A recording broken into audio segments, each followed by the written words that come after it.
بسم الله الرحمن الرحيم الحمد لله رب العالمين والصلاة والسلام على أشرف الأنبياء والمرسلين نبينا محمد وعلى آله وصحبه أجمعين أما بعد ബഹുമാന്യരായ സഹോദരങ്ങളെ സഹോദരിമാരെ, നമ്മൾ കഴിഞ്ഞ ക്ലാസ്സുകളിലായി കിതാബ് ത്വഹാറയാണ് ഉംദത്തുൽ അഹ്കാമിൽ നിന്നും പഠിച്ചു വരുന്നത്.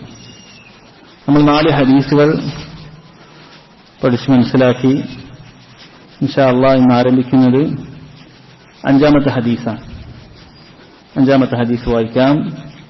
അൻ അബീ ഹുറൈറത റളിയല്ലാഹു അൻഹു أن رسول الله صلى الله عليه وسلم قال لا يبولن أحدكم في الماء الدائم الذي لا يجري ثم يغتسل منه ولمسلم لا يغتسل أحدكم في الماء الدائم وهو جنب.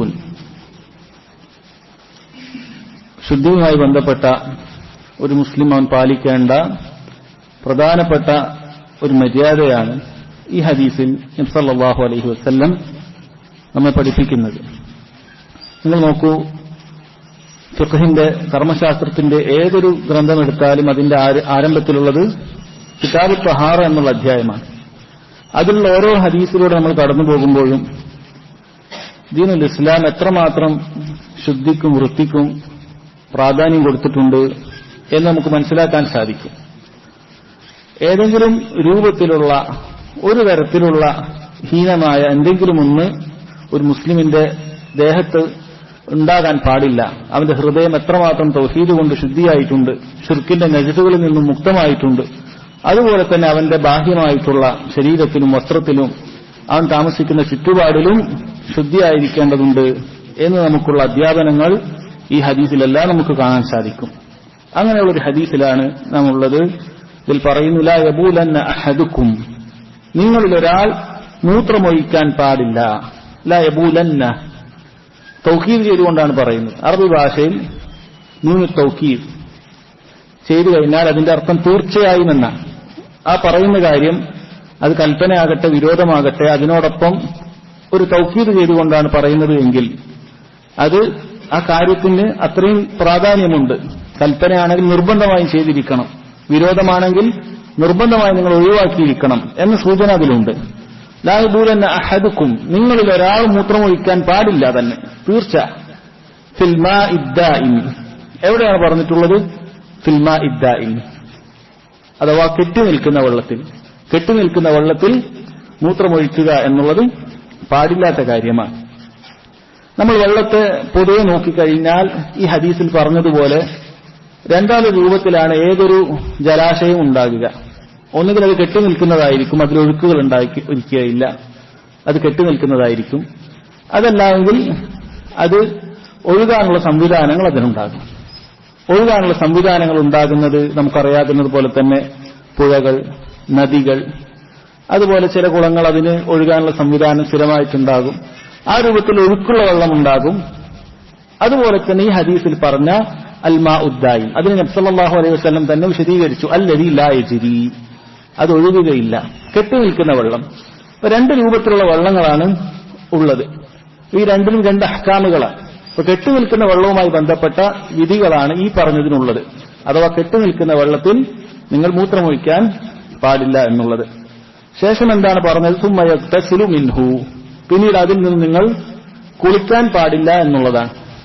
എവിടെയും ഭാഷാപരമായ ചെറിയൊരു കാര്യം പറഞ്ഞാലാണ് അതിന്റെ ആശയം നമുക്ക് പൂർണ്ണമായി മനസ്സിലാക്കാൻ സാധിക്കുകയുള്ളൂ. അറബി ഭാഷയ്ക്ക് എത്രമാത്രം പ്രാധാന്യമുണ്ട് എന്നുള്ളത് നിങ്ങൾ ദീനിന്റെ ഓരോ വിഷയങ്ങൾ പഠിക്കുന്ന സമയത്ത് നമുക്ക് മനസ്സിലാകും. വിശ്വാസപരമായ കാര്യമാകട്ടെ, ഇത്തരത്തിലുള്ള കർമ്മപരമായ കാര്യമാകട്ടെ, ഭാഷയ്ക്ക് എത്രമാത്രം പ്രാധാന്യമുണ്ട് എന്നുള്ളത് നമുക്കത് ആഴത്തിൽ മനസ്സിലാക്കാൻ, അത് നമ്മൾ ശരിക്കൊന്ന് പഠിച്ചാൽ മനസ്സിലാക്കാവുന്ന കാര്യമാണ്.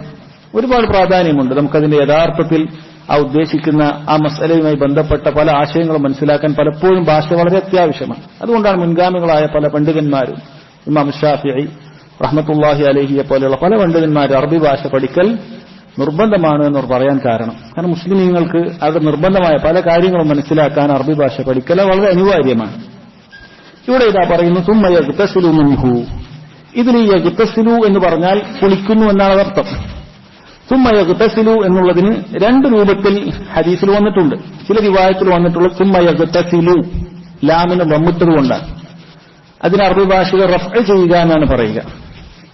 വേറെ ചില റിവായത്തിൽ സുമ്മ യഗ്തസിൽ മിൻഹു, ലാമിന് സുക്കൂനിട്ടതുകൊണ്ടാണ് അങ്ങനെയാണ് വന്നിട്ടുള്ളത്. ജസ്മ് ചെയ്യുക എന്നാണ് പറയുക. ഈ രണ്ട് രൂപത്തിൽ പറയുമ്പോഴും അർത്ഥം വലിയ വ്യത്യാസമാണ്.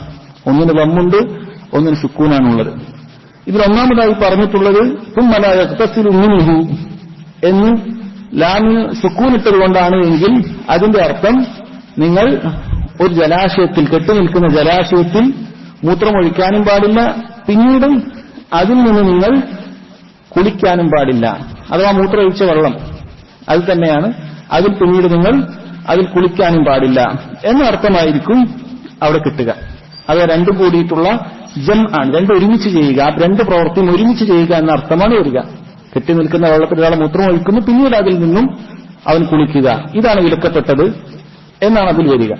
ഇനി അതെല്ലാം നാം പറഞ്ഞതുപോലെ സുമ്മ യഗ്തസിൽ ഈ ലാമിന് സുക്കൂനിട്ടുകൊണ്ടാണ് വരുന്നത് എങ്കിൽ ഇത് രണ്ടും വേറെ വേറെയുള്ള രണ്ട് നിരോധങ്ങളായി മാറും.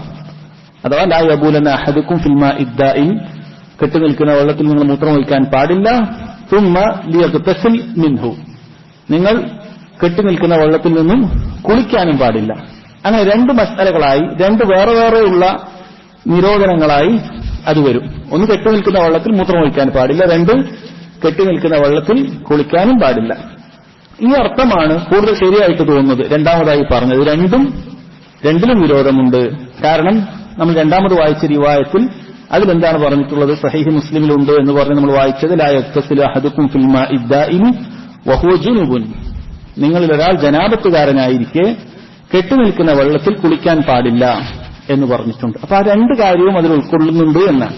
ഒന്ന്, കെട്ടിനിൽക്കുന്ന വെള്ളത്തിൽ മൂത്രമൊഴിക്കാൻ പാടില്ല, രണ്ട്, കെട്ടിനിൽക്കുന്ന വെള്ളത്തിൽ അവൻ ജനാബത്തുകാരനാണെങ്കിൽ പ്രത്യേകിച്ച് അതിൽ ആ രൂപത്തിൽ കുളിക്കാൻ പാടില്ല എന്നതാണ് പറയുന്നത്.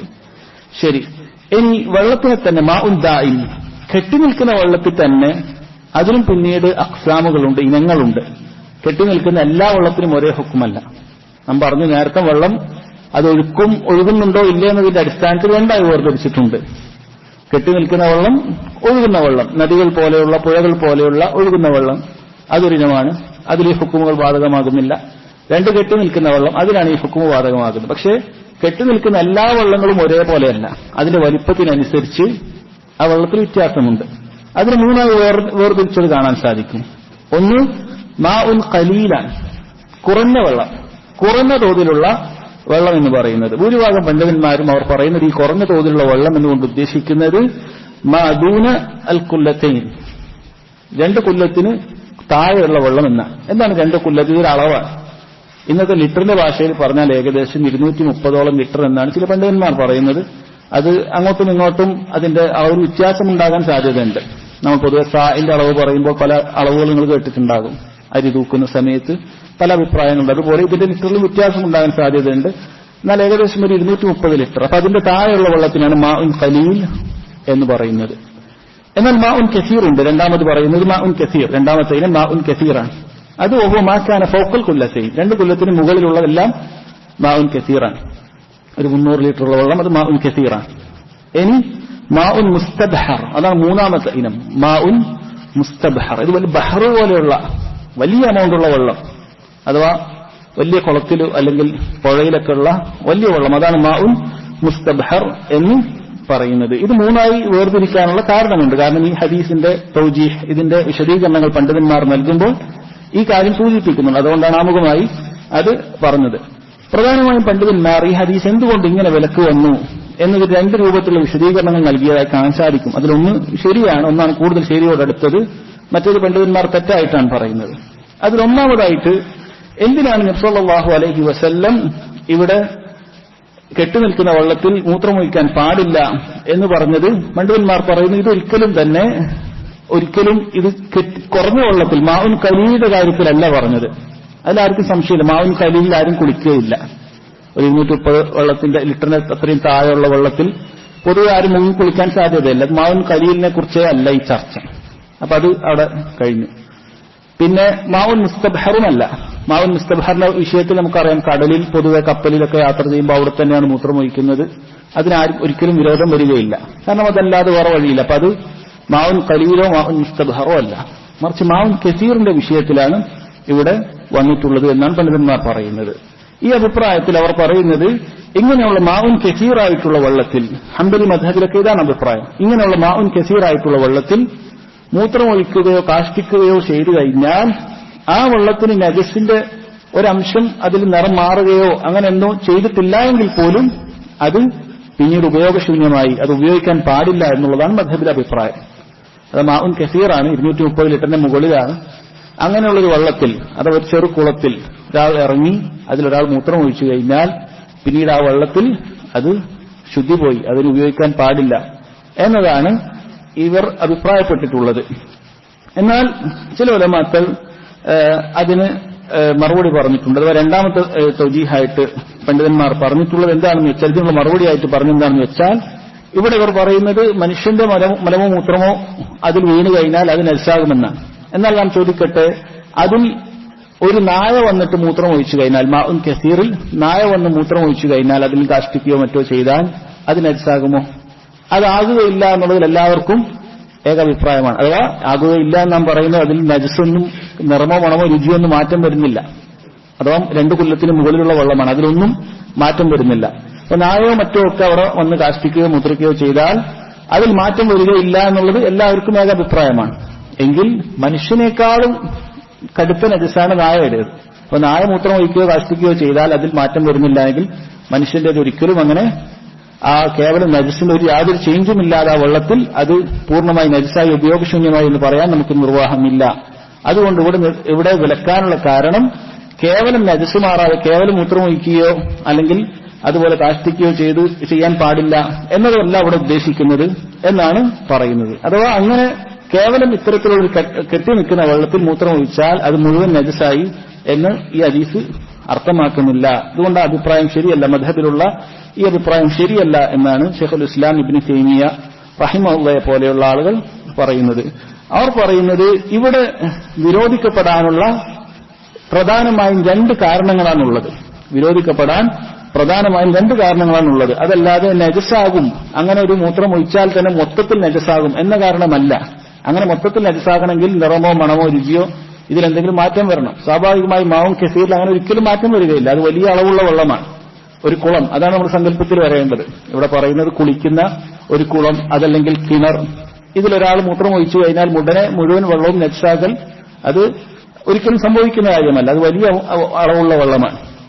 അതുകൊണ്ട് തന്നെ ഇവിടെ കേവലം അങ്ങനെ ചെയ്താൽ അത് ശരിയല്ല, അഭിപ്രായം ശരിയല്ല എന്നാണ് ശൈഖുൽ ഇസ്ലാം ഇബ്നു തൈമിയ റഹിമഹുള്ളയെ പോലുള്ള ആളുകൾ പറഞ്ഞത്. മദ്ഹബിലെ അഭിപ്രായ പ്രകാരം ഒരു കിണറ്റിൽ ഒരാൾ മുകളിൽ നിന്ന് മൂത്രമൊഴിച്ചു കഴിഞ്ഞാൽ പിന്നീട് ആ വെള്ളം മുഴുവൻ വറ്റിക്കേണ്ടി വരും.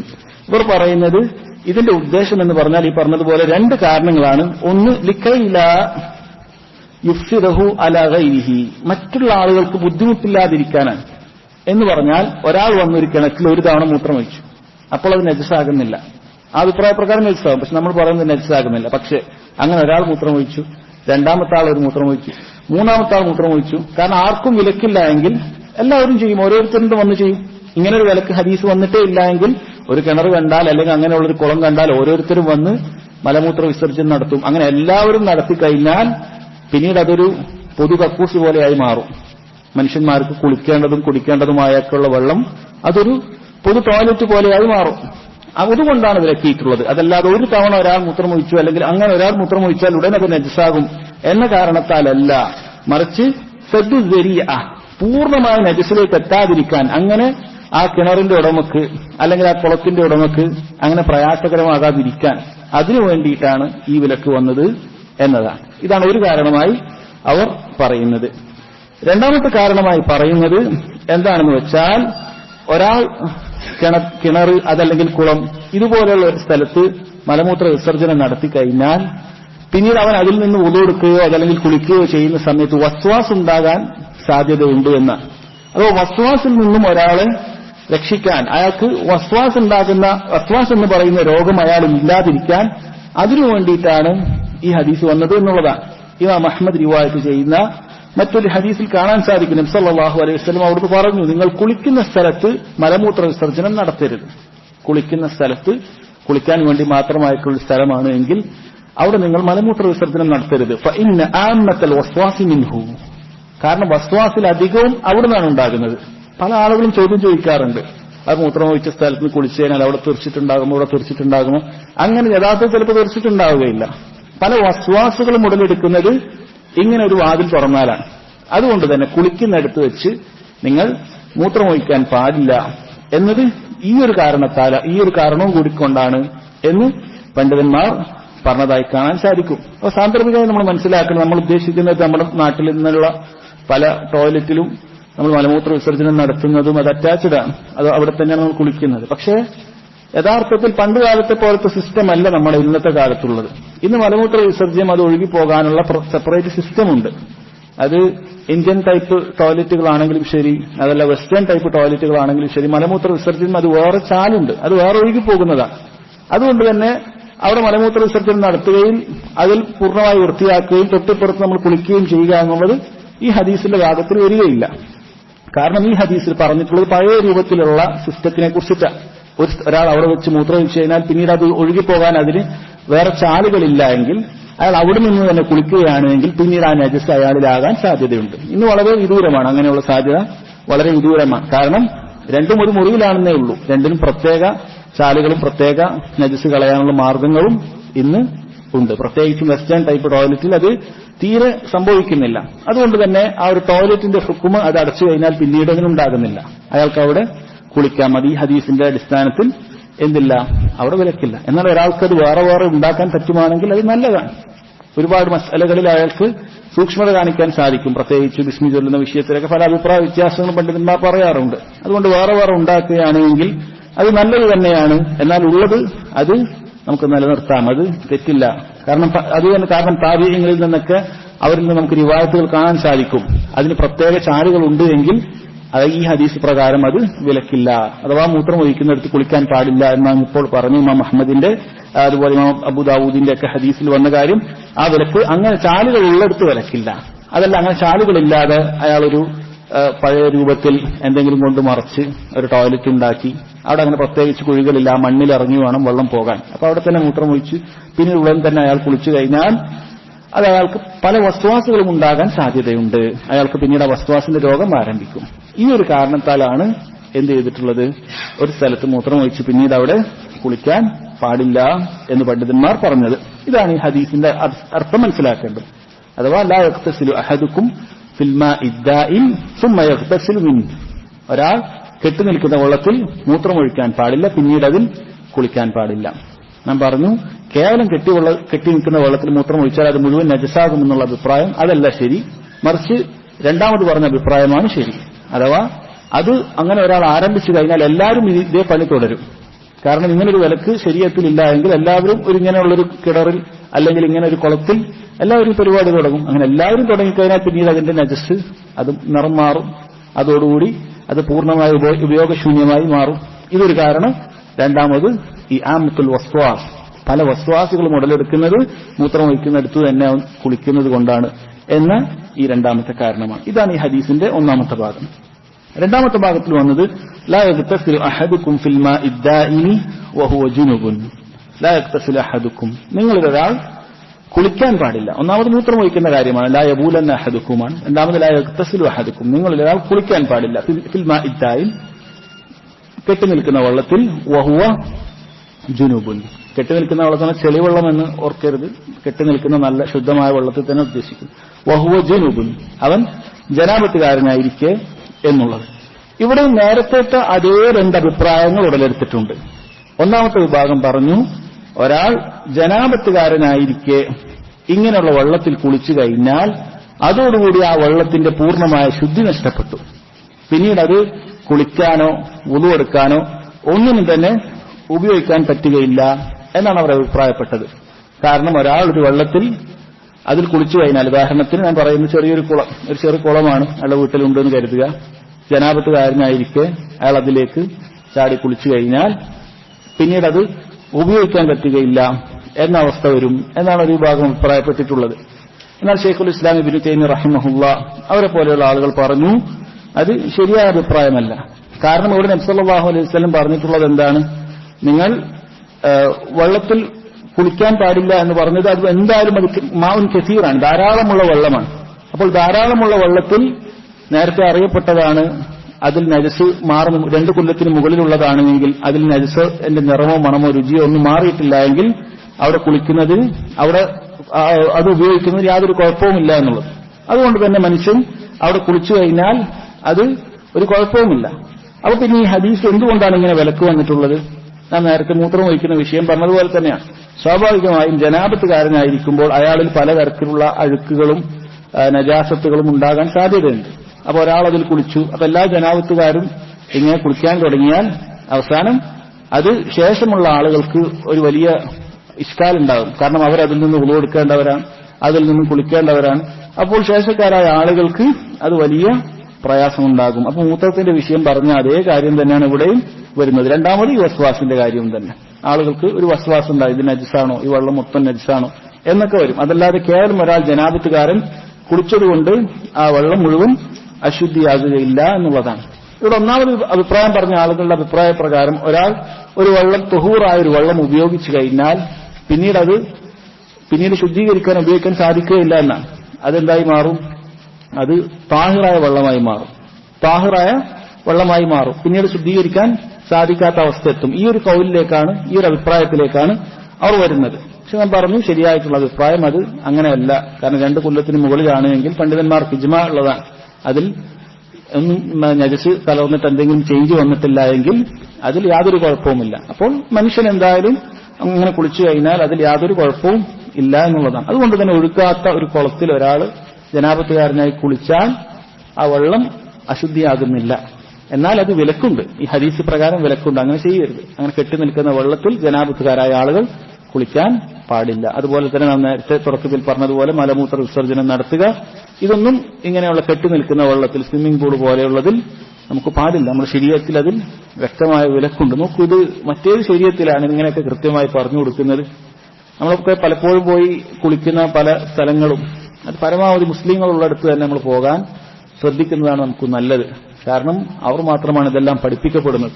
മറ്റുള്ള ആളുകൾ എന്താണ് ചെയ്യുന്നത് എന്നും നമുക്കറിയുകയില്ല. അവരെന്തിൽ മറ്റുള്ള ആളുകളെ പരിഗണിക്കണം? കാരണം അവർക്ക് അങ്ങനെയുള്ള വിലക്കുകൾ അവരാരും പഠിപ്പിച്ചിട്ടില്ല. ഇനി ദീനൊന്നും വേണ്ട എന്ന് പറയുന്ന ആളുകൾ, അവർക്ക് ഇങ്ങനെ മറ്റുള്ള ആളുകൾ ഉപദ്രവിക്കുന്നതിന് അവർക്ക് യാതൊരു കുഴപ്പവുമില്ല. അതുകൊണ്ട് ഇത്തരം കാര്യങ്ങൾ പഠിക്കുന്ന, ഇത്തരമുള്ള കാര്യങ്ങളെല്ലാം ചിന്തിക്കുന്ന ആളുടെ കൂടെ അങ്ങനെ നമ്മുടെ കുളിയും മറ്റുമൊക്കെ ആക്കുക എന്നുള്ളത് തന്നെയാണ് നമുക്ക് നല്ലത് എന്ന് സാന്ദർഭികമായി ഓർമ്മപ്പെടുത്തുന്നു. ഇനി ശരി, ഇങ്ങനെ ഒരാൾ കുളിച്ചു കഴിഞ്ഞാൽ അയാളുടെ ഹദസ് അയാൾക്ക് അത് മുഖേന ഉയർത്താൻ പറ്റുമോ? അഥവാ ജനാപത്തുകാരൻ ഇങ്ങനെ വെള്ളത്തിൽ വന്ന് കുളിച്ചു കഴിഞ്ഞാൽ അയാളുടെ ജനാപത്ത് നീങ്ങുമോ എന്നുള്ളതാണ്. അത് പാടില്ല എന്ന് നമ്മൾ പറഞ്ഞു, പക്ഷേ ജനാപത്ത് നീങ്ങുമെന്നുള്ളതാണ് ശരി. കാരണം അയാൾ ശുദ്ധിയായിട്ടുണ്ട്, അയാളെ സംബന്ധിച്ചിടത്തോളം അയാൾ ശുദ്ധിയായിട്ടുണ്ട്. ഒരാൾ ജനാപത്തുകാരനായിരിക്കും നീയത്തോടുകൂടി വെള്ളത്തിലേക്ക് മുങ്ങി കുളിച്ചു കഴിഞ്ഞാൽ നീയത്ത് മാത്രം മതി, അയാൾക്ക് വേറൊന്നും ചെയ്യേണ്ട ആവശ്യമില്ല. അതോടുകൂടി അയാൾ ശുദ്ധിയായി. അയാൾക്ക് നേരെ നിസ്കരിക്കാം, വേറൊരു ഉദു പോലും എടുക്കേണ്ട ആവശ്യമില്ല. കാരണം വലിയ അശുദ്ധിയിൽ നിന്ന് ശുദ്ധിയായാൽ ചെറിയ അശുദ്ധിയും അതിൽ ഉൾപ്പെട്ടു. നമ്മൾ പലപ്പോഴും ചിന്തിക്കും ജനാപത്തിന്റെ കുളിന് വരാനുണ്ട്, അതിൽ തുടക്കത്തിൽ നമ്മളൊരു ഉദു എടുക്കാറുണ്ട്. ആ ഉദു സുന്നത്താണ്. ഒരാൾ ആ ഉദു എടുക്കാതെ ജനാപത്തിന്റെ നീയത്തിൽ നേരെ ഷവർ തുറന്ന് ശരീരം മുഴുവൻ നനച്ചു കഴിഞ്ഞാൽ അയാൾ ചെറുതും വലുതുമായ അശുദ്ധി അതിൽ നിന്ന് മുക്തനായി. അയാളെ സംബന്ധിച്ചിടത്തോളം മറ്റൊരു ഉദു ഇല്ലാതെ തന്നെ നിസ്കരിക്കാം. അതുപോലെ തന്നെ ഈ കുളത്തിലേക്ക് എടുത്ത് ചാടി അതിലയാൾ കുളിച്ചു എഴുന്നേറ്റ് കഴിഞ്ഞാൽ അയാൾ ജനാപത്ത് അത് ശുദ്ധിയാകും, അതിൽ തർക്കമില്ല. ഇനി ഒരാൾക്ക് ചെറിയ ശുദ്ധിയാണുള്ളത് എന്ന് കരുതുക, അയാൾക്ക് ജനാപത്തുകാരനൊന്നല്ല, ചെറിയ ശുദ്ധിയുണ്ട്, വുളുവില്ല.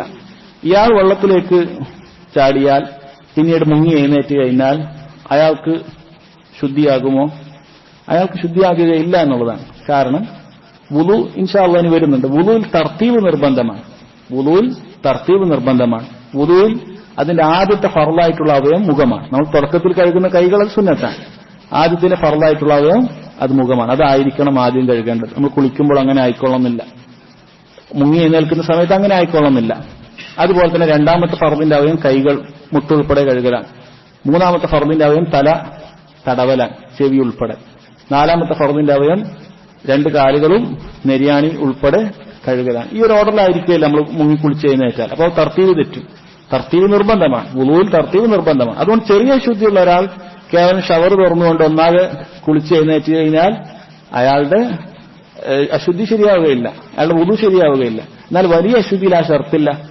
വലിയ അശുദ്ധിയെ സംബന്ധിച്ചിടത്തോളം ശരീരം മുഴുവനും നനയുക എന്ന ഒരൊറ്റ ഷർത്ത് മാത്രമേ വലിയ അശുദ്ധിക്കുള്ളൂ. അതാണ് അതിന്റെ ആകെയുള്ള റുക്കൻ. അതുകൊണ്ട് തന്നെ അതിൽ ആ കുഴപ്പമില്ല. ബാക്കി എല്ലാ കാര്യങ്ങളും അതിന്റെ സുന്നത്താണ്. എന്നാൽ വുളുവിൽ ഇത് നിർബന്ധമായിട്ടുള്ള ഇതിന്റെ ഫർദിൽപ്പെട്ട കാര്യമാണ്, വുളുവിന്റെ ഫുറൂദിൽപ്പെട്ട കാര്യമാണ് 4 അവയവങ്ങളും തർത്തീബിൽ കഴുകുക എന്നുള്ളത്. എന്നാൽ ഒരാൾ ഇത് പണ്ഡിതന്മാർ ചർച്ച ചെയ്തതാണ്. ഒരാൾ ഇന്നത്തെ പോലെയുള്ളൊരു ഷവർ തിരിച്ചു, ആദ്യത്തെ തിരിയിൽ അയാൾ മുഴുവൻ മുഖം വെച്ചു കൊടുത്തു, അങ്ങനെ മുഖം കഴുകി. രണ്ടാമത്തെ തിരിയിൽ ഒരു കൈ വെച്ചു, പിന്നെ അടുത്ത കൈ വെച്ചു, പിന്നെ തല. ആ രൂപത്തിൽ അയാൾ ചെയ്തു കഴിഞ്ഞാൽ അയാളുടെ വുളു ശരിയാകും. ആ ചെയ്താൽ അയാളുടെ വുളു ശരിയാകും. പക്ഷെ സൂക്ഷ്മതയൊക്കെ അത് കൃത്യമായി നമ്മൾ വേറെ തന്നെ ചെയ്യുക എന്നുള്ളത് തന്നെയാണ് നല്ലത് എന്ന് മനസ്സിലാക്കുക. ഇനി ഹദീസിലുള്ള 1-2 ഫായിദകളാണ്. ശൈഖ് ഇബ്നു ഉസൈമീൻ റഹിമഹുല്ലാഹ് അദ്ദേഹം പറഞ്ഞിട്ടുള്ള ഫായിദകളാണ്. എന്നാണ് അത് 2 ഫായിദകളാണ്. ഒന്ന് നമ്മൾ പറഞ്ഞു, ഇത് കെട്ടിനിൽക്കുന്ന വെള്ളത്തിലാണ് ഈ പറഞ്ഞ 2 കാര്യങ്ങളും. അവിടെ കുളിക്കാൻ പാടില്ല, ജനാപത്തുകാരനായിരിക്കെ, അല്ലെങ്കിൽ നജസുകൾ ഉണ്ടായിരിക്കെ, അതുപോലെ മൂത്രം ഒഴിക്കാൻ പാടില്ല എന്നുള്ളത്. എന്നാൽ ഒഴുകുന്ന വെള്ളത്തിൽ അനുവദനീയമാണ്. പക്ഷേ ആ വെള്ളം ഒരാൾ ഒരു കരയിൽ നിന്നും അങ്ങനെയുള്ള മലമൂത്ര വിസർജനം നടത്തുകയും അതിന് തൊട്ടടുത്ത് തന്നെ മറ്റൊരാൾ അലക്കുകയോ കുളിക്കുകയോ ഒക്കെ ചെയ്യുന്നുണ്ടെങ്കിൽ അത് ഒഴിവാക്കണമെന്നാണ് പറഞ്ഞത്. കാരണം അത് അയാൾക്കൊരു പ്രയാസകരമായിരിക്കും. ആ വെള്ളം മൊത്തത്തിൽ വലിയ ജലാശയമാണ്, അതുകൊണ്ട് നജസ് ആവുകയില്ല എങ്കിലും അത് അയാൾക്ക് വലിയൊരു കറാഹത്തുണ്ടാക്കുന്ന, ഒരു പ്രയാസമുണ്ടാക്കുന്ന ഒരു കാര്യമാണ്. രണ്ടാമത് പറഞ്ഞു, ഈ വെള്ളം ഇത് ഒരു വിലയുള്ള കാര്യമാണ്. ദീനുൽ ഇസ്ലാമിൽ വെള്ളത്തിന് അതിന്റെ എല്ലാ അവസ്ഥയിലും അത് ശുദ്ധിയാക്കുന്ന കാര്യങ്ങളിലും മിതത്വം കാണിക്കാൻ കൽപ്പിക്കപ്പെട്ടിട്ടുണ്ട്. വുളു എടുക്കുന്ന വിഷയത്തിൽ സല്ലല്ലാഹു അലൈഹി വസല്ലം കേവലം ഒരു മുദ്ദിലാണ് വുളു എടുത്തിട്ടുള്ളത് എന്നാണ്. ഒരു മുദ്ദ് എന്ന് പറഞ്ഞാൽ ഒരാൾ കൈ ഇങ്ങനെ കൂട്ടിപ്പിടിച്ചാൽ അതിൽ കിട്ടുന്ന വെള്ളം, അതാണ് ഒരു മുദ്ദ്. അത് സാധിക്കുന്നതാണ്, പൂർണ്ണമായി നല്ല രൂപത്തിൽ തന്നെ അത് നമുക്ക് നോക്കിയാൽ സാധിക്കുന്നതാണ്. അതുപോലെ തന്നെ ഇവിടെ പറയുന്നു, ഇവിടെ വെള്ളം നഷ്ടപ്പെട്ടു പോകുന്ന എല്ലാ കാര്യങ്ങളെയും നിന്നും തടയുകയാണ്. ഒരു നല്ല കെട്ടി നിൽക്കുന്ന ജലാശയം, അതിലിങ്ങനെ ആളുകൾ മൂത്രം ഒഴിക്കുകയോ അല്ലെങ്കിൽ ആ രൂപത്തിലുള്ള വിസർജ്യങ്ങൾ തള്ളുകയോ ചെയ്താൽ അത് നഷ്ടപ്പെട്ടു. ഇബ്നു ഉസൈമീൻ റഹിമഹുല്ലാഹ് അദ്ദേഹം പറഞ്ഞത്, വെള്ളത്തിന്റെ ചിലപ്പോൾ സ്വർണത്തിനേക്കാളും വെള്ളിയേക്കാളും വില വെള്ളത്തിനുണ്ടാകും. അതിന് അദ്ദേഹം ഉദാഹരണം പറഞ്ഞത്, ഒരാൾ മരുഭൂമിയിലെത്തിയെന്ന് കരുതുക. മരുഭൂമിയിലെത്തിയ സമയത്ത് അതിന്റെ നടുവിലാണ് അയാളുള്ളത്. അവിടെ അയാളുടെ വെള്ളം കയ്യിലുള്ളതെല്ലാം തീർന്നുപോയി. ഇനി അയാൾ മരണത്തിന്റെയും ജീവിതത്തിന്റെയും ഇടയിലാണുള്ളത്. എന്നിട്ട് അല്പം വെള്ളം കിട്ടിയിട്ടില്ല എങ്കിൽ ഏതാനും മണിക്കൂറുകൾ കൊണ്ടോ നിമിഷങ്ങൾ കൊണ്ടോ ചിലപ്പോൾ അയാൾ മരണപ്പെട്ടേക്കാം. അപ്പോൾ തൊട്ടടുത്ത ഒരാളുടെ അടുക്കൽ വെള്ളമുണ്ട്, ഒരു സാവ് വെള്ളം മാത്രം. അയാൾ പറയുകയാണ്, ഈ ഒരു സാവ് വെള്ളം ഞാൻ തരണമെങ്കിൽ അത് 4 മുദ്ദാണ് ഒരു സാ, ഒരു 1/2 ലിറ്റർ 1 ലിറ്റർ നമുക്ക് കണക്കാക്കാം. ഇത് തരണമെങ്കിൽ നീ 2 സാവ് സ്വർണം തരണം എന്നാണ് നമ്മോട് പറയുന്നത്. നമ്മൾ 2 അല്ല 4 സാവ് സ്വർണവും കൊടുക്കും. അപ്പോൾ വെള്ളത്തിന് സ്വർണത്തിനേക്കാൾ വിലയുണ്ടെന്ന് പറയുന്നത് ഇത്തരം സന്ദർഭങ്ങളിൽ നമുക്ക് മനസ്സിലാവും. ഇപ്പൊ പറഞ്ഞാൽ നമുക്ക് മനസ്സിലാവില്ല. ഒരു ലിറ്റർ വെള്ളത്തിന് 1 കിലോഗ്രാം സ്വർണത്തിന്റെ വില ഉണ്ടെന്ന് പറഞ്ഞാൽ ഇപ്പോൾ നമുക്ക് മനസ്സിലാവില്ല. പക്ഷെ നമ്മൾ മരണം മുന്നിൽ കാണുന്ന സമയത്ത് നമ്മൾ അതല്ല, അതിനേക്കാൾ കൂടുതൽ നമ്മൾ കൊടുക്കും. അതുകൊണ്ട് വെള്ളം അത് വളരെ പ്രധാനപ്പെട്ട കാര്യമാണ്. നമ്മൾ ചിലപ്പോൾ അത് നിരുത്തരവാദപരമായി അത് അങ്ങനെ നഷ്ടപ്പെടുത്തി കഴിഞ്ഞാൽ ചിലപ്പോൾ അല്ലാഹു സുബ്ഹാനഹു വ തആല ഏതെങ്കിലും ഒരു ഘട്ടത്തിൽ നമ്മെ പരീക്ഷിച്ചേക്കാം. അതുകൊണ്ട് വെള്ളം എത്ര ഉണ്ടായാലും അതിനെ മിതമായ രൂപത്തിൽ ഉപയോഗിക്കാൻ നമ്മൾ പഠിക്കണം. അതുകൊണ്ട് ഇബ്നു ഉസൈമീൻ റഹിമഹുല്ലാഹ് പറയുന്നു, പണ്ഡിതന്മാർ പറയാറുണ്ട്, ഇന്നൽ മാഅ മിസ്ലിയുൻ ഇല്ലാ ഫിൽ മഫാസ. വെള്ളം എപ്പോഴും മിസ്ലിയാണ്. അഥവാ 1 ലിറ്റർ വെള്ളം ഒരാൾ കടം വാങ്ങിയാൽ തിരിച്ച് 1 ലിറ്റർ കൊടുക്കാനതുള്ളൂ. ഇല്ലാ ഫിൽ മഫാസ, മരുഭൂമിയിൽ ഒഴികെ. മഫാസ മരുഭൂമിയിൽ ഒഴികെ എന്നാണ്. ഉദാഹരണത്തിന് ഒരാൾ മരുഭൂമിയിൽ നടുവിലെത്തി വേറൊരാളോട് കടം വാങ്ങി വെള്ളം. ഇപ്പൊ മരുഭൂമിയിൽ ഒരാൾ 1 ലിറ്ററാണ് വെള്ളം കടം വാങ്ങിയതെങ്കിൽ നാട്ടിൽ വന്നാൽ തിരിച്ച് 1 ലിറ്റർ കൊടുത്താൽ പോരാ. കാരണം മരുഭൂമിയുടെ നടുവിൽ 1 ലിറ്റർ വെള്ളത്തിന് എത്രയാണോ വില, ചിലപ്പോൾ നാട്ടിലെ 100 ലിറ്ററിന്റെ വില ഉണ്ടാവും മരുഭൂമിയുടെ നടുവിൽ. അങ്ങനെയാണ് പൊതുവെ ഉണ്ടാവുക. പ്രത്യേകിച്ച് കാടിന്റെ ഉള്ളിൽ അല്ലെങ്കിൽ അങ്ങനെ എവിടെയെങ്കിലൊക്കെ പോകുന്ന സമയത്ത് അവിടെ ഉണ്ടാകുന്ന, അല്ലെങ്കിൽ വലിയ മല കയറുമ്പോഴൊക്കെ അവിടെ അവർ കൊടുക്കുന്ന വെള്ളത്തിനൊക്കെ വില വലിയ വ്യത്യാസമായിരിക്കും ഉണ്ടാവുക. കാരണം അവിടെ കിട്ടാനില്ല. അപ്പൊ അതുപോലെ മരുഭൂമിയുടെ നടുവിൽ ഈ വെള്ളം അതിനെത്രയാണോ വില അത്രയും ഇയാൾ നാട്ടിൽ വന്നാൽ കൊടുക്കണം. അല്ലാത്ത സമയത്ത് എപ്പോഴും ഒരുപോലെയാണ്. നാട്ടിൽ ഇവിടുന്ന് ഒരാളോട് 1 ബക്കറ്റ് വെള്ളം വാങ്ങിയാൽ തിരിച്ചു കൊടുക്കണമെങ്കിൽ 1 ബക്കറ്റ് തന്നെ കൊടുത്താൽ മതി. പക്ഷെ മരുഭൂമിയിൽ നിന്ന് വാങ്ങിയാണെങ്കിൽ അത് അതിന്റെ അത്രയും തന്നെ കൊടുക്കേണ്ടതുണ്ട് എന്നാണ് ഇബ്നു ഉസൈമീൻ റഹിമഹുല്ലാഹ് പണ്ഡിതന്മാരുടെ ഉദ്ധരിച്ച് പറയുന്നത്. അടുത്ത ഹദീസ് അബൂ ഹുറൈറ റളിയല്ലാഹു അൻഹു ഉദ്ധരിക്കുന്ന ഹദീസ്. അൻ അബീ ഹുറൈറ റളിയല്ലാഹു അൻഹു അന്ന റസൂലുള്ളാഹി സ്വല്ലല്ലാഹു അലൈഹി വസല്ലം ഖാല ഇദാ ശരിബ الكلب في إناء أحدكم فليغسله 7 ولمسلم أولاهن بالتراب. ഏഴാമത്തെ ഹദീസും ഇതേ വിഷയത്തിലാണ്. അതും വായിക്കുകയാണ്. വലഹു ഫി ഹദീസി അബ്ദുല്ലാഹി ഇബ്നു മുഗഫൽ അന്ന റസൂലുള്ളാഹി സ്വല്ലല്ലാഹു അലൈഹി വസല്ലം ഖാല ഇദാ വലഗൽ കൽബു ഫിൽ ഇനാഇ ഫഗ്സിലൂഹു സബ്അ വഅഫിറൂഹു الثامنة ബിത്തുറാബ്. ഈ ഹദീസ് നായയുടെ നജസുമായി ബന്ധപ്പെട്ടിട്ടുള്ള കാര്യങ്ങൾ വിശദീകരിക്കുകയാണ്. നബി സല്ലല്ലാഹു അലൈഹി വസല്ലം പറഞ്ഞു, ഇദാ ശരിബൽ കൽബു, നായ വെള്ളം കുടിച്ചാൽ, ഫി ഇനാഇ അഹദിക്കും, നിങ്ങളിൽ ഒരാളുടെ പാത്രത്തിൽ നിന്നും, ഫൽയഗ്സിൽഹു സബ്അ, അത് നിങ്ങൾ 7 തവണ കഴുകേണ്ടതുണ്ട്. ഇമാം മുസ്ലിം റിവായത്ത് ചെയ്യുന്ന ഹദീസിൽ കാണാം ഊലാഹുന്ന ബിത്തുറാബ്, അതിൽ ഒന്നാമത്തേത് മണ്ണുകൊണ്ടായിരിക്കണം എന്ന് കാണാൻ സാധിക്കും. വേറൊരു ഹദീസിൽ, അഥവാ നമ്മൾ രണ്ടാമത് വായിച്ച ഹദീസിൽ പറഞ്ഞത് ഇദാ വലഗൽ കൽബു, വലഗ എന്താണെന്നുള്ളത് പറയാം. ഇദാ വലഗൽ കൽബു ഫിൽ ഇനാഇ, നായ പാത്രത്തിൽ നിന്നും വെള്ളം കുടിക്കുന്നു, ഫഗ്സിലൂഹു സബ്അ, നിങ്ങൾ ആ പാത്രം 7 തവണ കഴുകേണ്ടതുണ്ട്. വഅഫിറൂഹു الثامنة ബിത്തുറാബ്, 8ാമത്തേത് മണ്ണ് കലർത്തിക്കൊണ്ടാണ് നിങ്ങൾ കഴുകേണ്ടത് എന്നാണ് പറഞ്ഞിട്ടുള്ളത്. ഈ ഹദീസ് നായ നജസാണ്, നായ പൂർണ്ണമായി നജസാണ് എന്നറിയിക്കുന്ന പ്രധാനപ്പെട്ട ഒരു ഹദീസാണ്. നായയെ സംബന്ധിച്ചിടത്തോളം ദീനുൽ ഇസ്ലാമിൽ നായയുമായി ബന്ധപ്പെട്ട് ഒരുപാട് കാര്യങ്ങൾ അതിന്റെ അഹ്കാമുകൾ പ്രത്യേകിച്ച് തന്നെയുണ്ട്.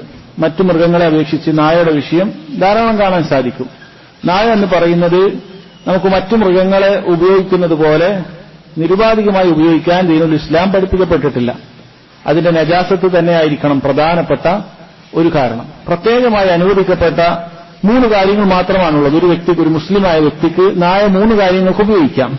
ഒന്ന് കൽബുൽ മാഷിയ, അവന്റെ ആടുമാടുകളൊക്കെ സംരക്ഷിക്കുന്നതിന് വേണ്ടി, വന്യമൃഗങ്ങൾ, ഉദാഹരണത്തിന് അവന് ആടിന്റെ ഒരു ഫാം ഉണ്ടെന്ന് കരുതുക, അവിടെ ചെന്നായ്ക്കളും അതുപോലെയുള്ള മറ്റ് എന്തെങ്കിലും ജന്തുക്കൾ അതിനെ ഉപദ്രവിച്ച് കടിച്ചു കൊണ്ടുപോകും. അപ്പോൾ അതിന് സംരക്ഷണമായിട്ട് ഒരു നായ ഏർപ്പെടുത്തുക എന്നുള്ളത് ഒരു മുസ്ലിമിന് അനുവദിക്കപ്പെട്ട കാര്യമാണ്.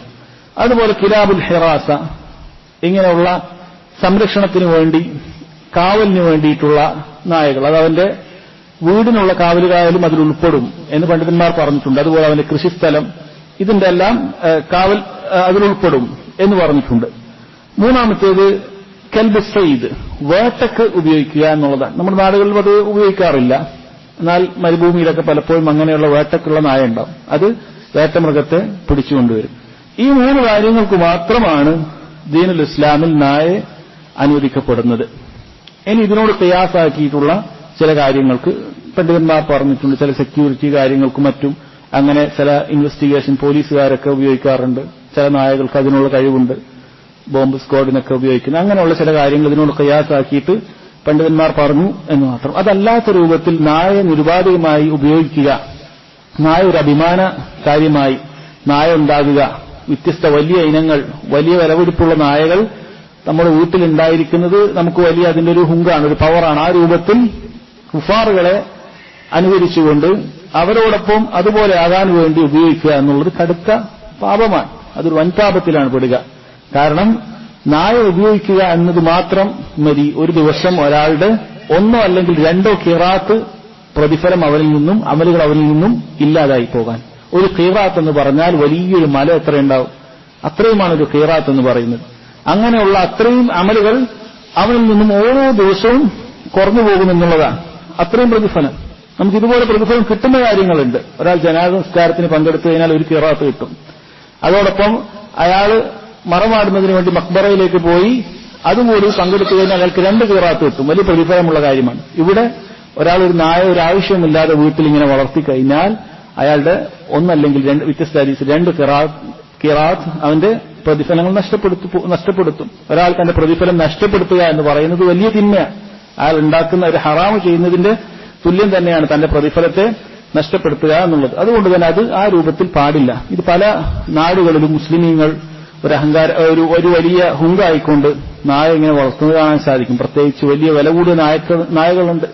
ഇത് കാഫിറുകളെ അനുകരിക്കലാണ്. യഥാർത്ഥത്തിൽ ഇബ്നു ഉസൈമീൻ റഹിമഹുല്ലാ പോലെയുള്ള ആളുകൾ പറയുന്നു, യഥാർത്ഥത്തിൽ കുഫാറുകൾ അവരുടെ നജസായിട്ടുള്ള ഒരു മൃഗത്തെയാണ് അവർ ഇത്രയും അധികം സ്നേഹിക്കുന്നത്. ലോകമെമ്പാടും അങ്ങനെ തന്നെയാണ്.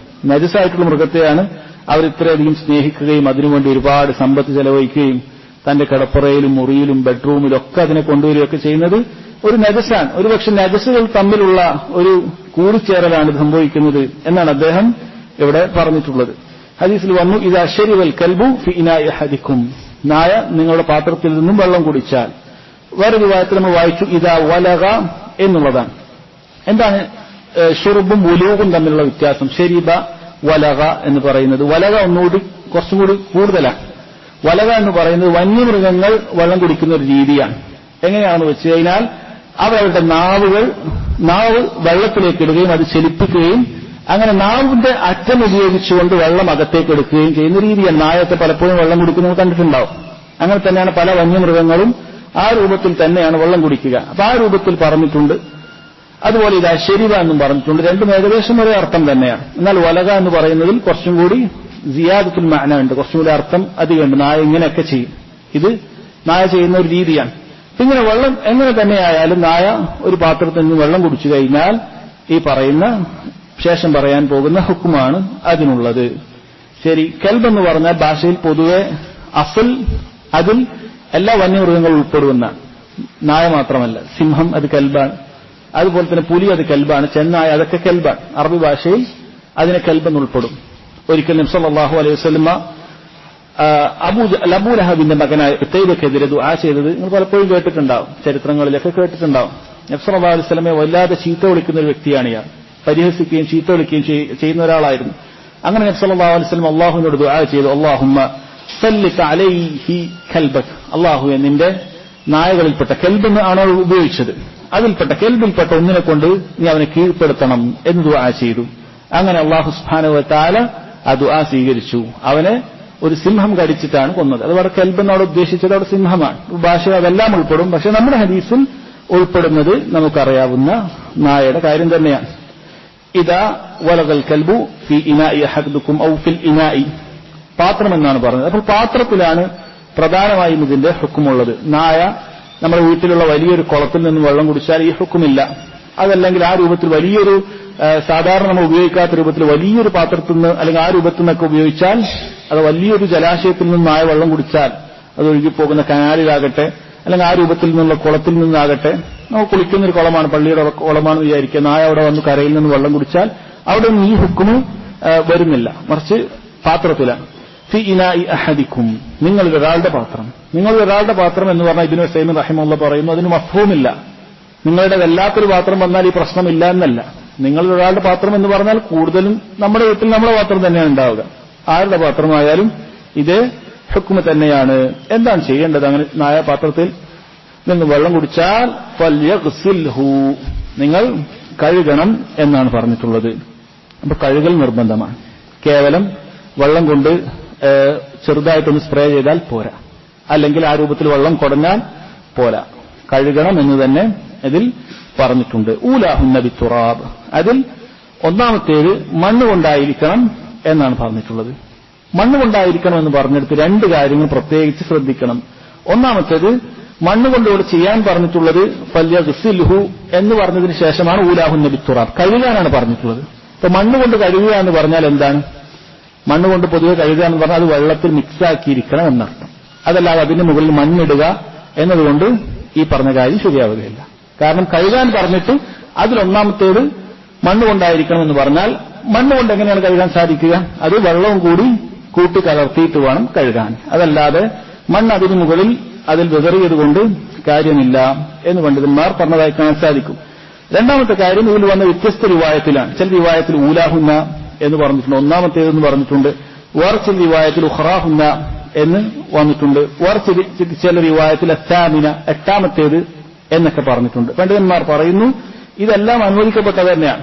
ഏതെങ്കിലും ഒന്നാമതോ രണ്ടാമതോ അവസാനത്തതൊക്കെ ഏതിൽ വേണമെങ്കിലും മണ്ണ് കലർത്താൻ. പിന്നീട് അവർക്കിടയിൽ അഭിപ്രായ വ്യത്യാസം ഉണ്ടായത് ഏതാണ് ഏറ്റവും അഫ്ളൽ എന്നുള്ളതാണ്. ഏറ്റവും കൂടുതൽ സിഹത്തുള്ള റിവായത്ത് ഊലാഹുന്ന എന്നുള്ള ഇമാം മുസ്ലിമിന്റെ റിവായത്താണ്.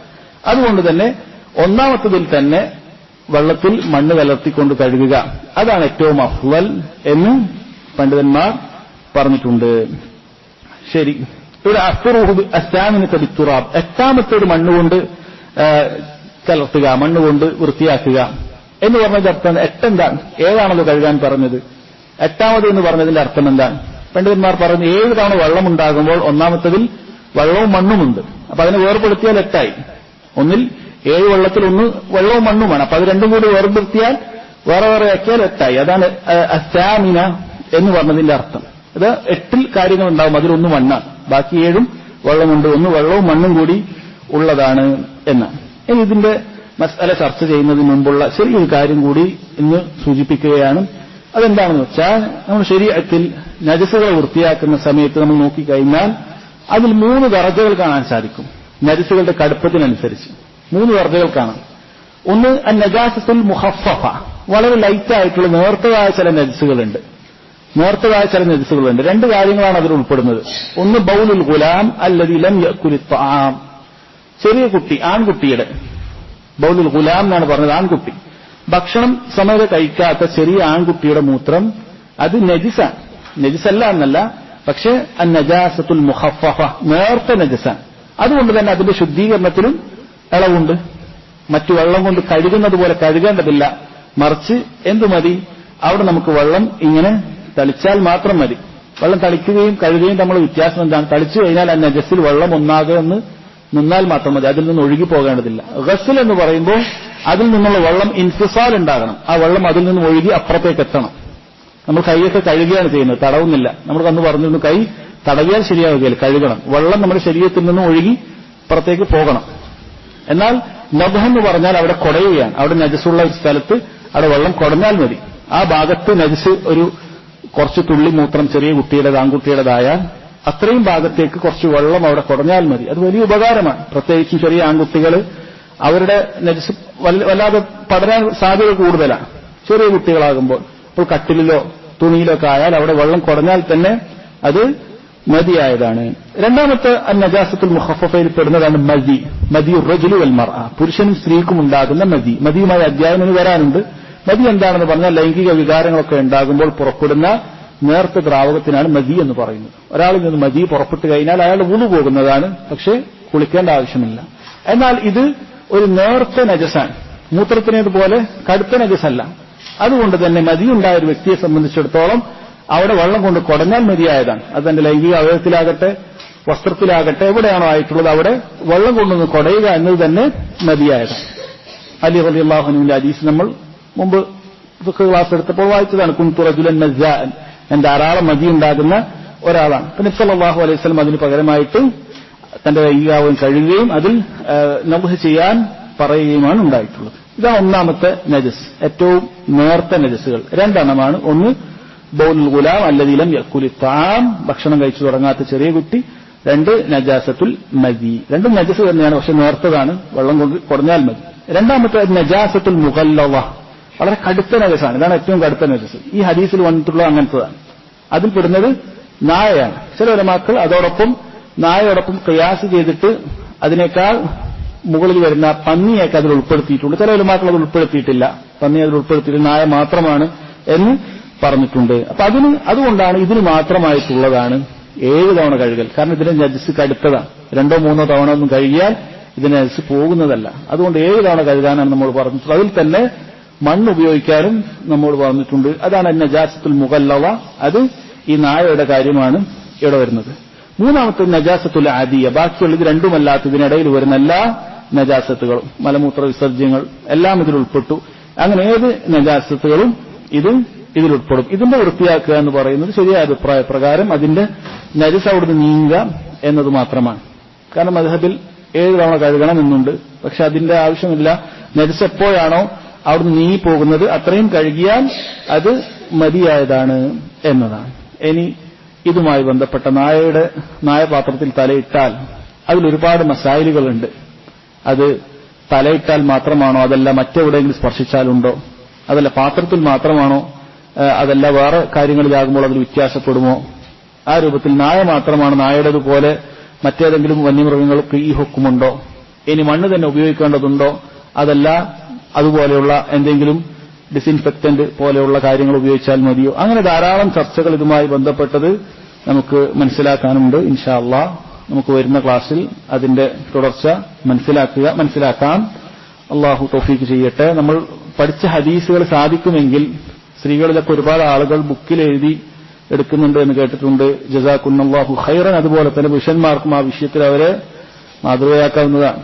എഴുതിയെടുത്താൽ മാത്രമാണ് നമുക്കത് പിന്നീട് ഓർമ്മ ഉണ്ടാവുകയുള്ളൂ. കാരണം പലപ്പോഴും ആളുകൾ ഒരേ കാര്യം തന്നെ ആയിരിക്കും എപ്പോഴും സംശയമായി ചോദിക്കുന്നത്. ചിലപ്പോൾ അവർ തന്നെ ഇരുന്ന ക്ലാസ്സിലുള്ള കാര്യമായിരിക്കും അവർ തന്നെ പിന്നീട് സംശയം ചോദിക്കുന്നത്. നമ്മൾ എഴുതിയെടുക്കാത്തത് കൊണ്ടാണ് നമുക്ക് മറന്നുപോകുന്നത്. അതുകൊണ്ട് പറയുന്ന കാര്യങ്ങൾ നമ്മൾ എഴുതിയെടുക്കുകയാണെങ്കിൽ വലിയ ഉപകാരമാണ്. ചെറിയൊരു പോക്കറ്റ് നോട്ട് എപ്പോഴും പോക്കറ്റിൽ വെച്ചാൽ, പ്രത്യേകിച്ച് ഈ മസ്ജിദിലേക്ക് വരുന്ന സമയത്ത് വെച്ചാൽ നിങ്ങൾക്ക് എന്നും ഉപകാരമാണ്.